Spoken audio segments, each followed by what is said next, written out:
Why were specifically 7 rings given to the dwarf lords?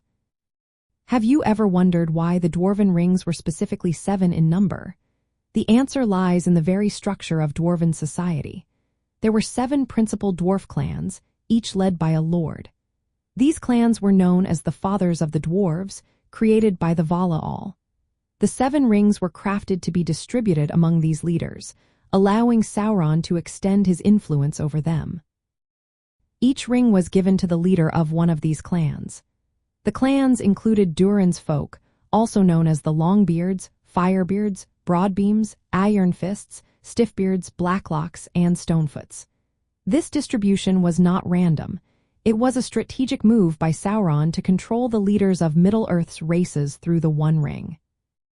The rings were forged by the elven smiths of a region, but Sauron guided their creation.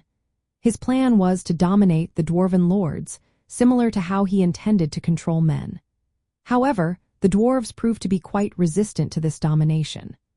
Unlike men, who fell into darkness and became rates under the influence of their rings, the dwarves did not become invisible or fall under Sauron's direct control. Instead, the 7 rings amplified the dwarves' natural traits. They heightened their desire for wealth and mining, leading to an insatiable greed. Each clan began to amass great hoards of gold and precious gems, driven by the ring's influence.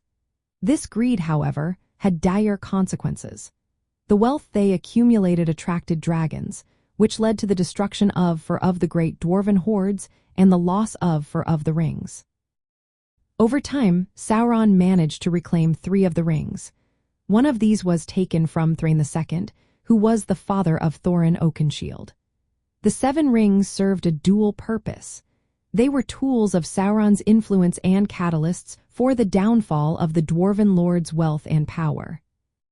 In essence, 7 rings were given specifically because there were 7 principal dwarf clans. The intention was to control or influence their lords. The rings increased the dwarves' greed, leading to the accumulation of treasure but also to their eventual ruin through dragon attacks and Sauron's reclaiming of the rings.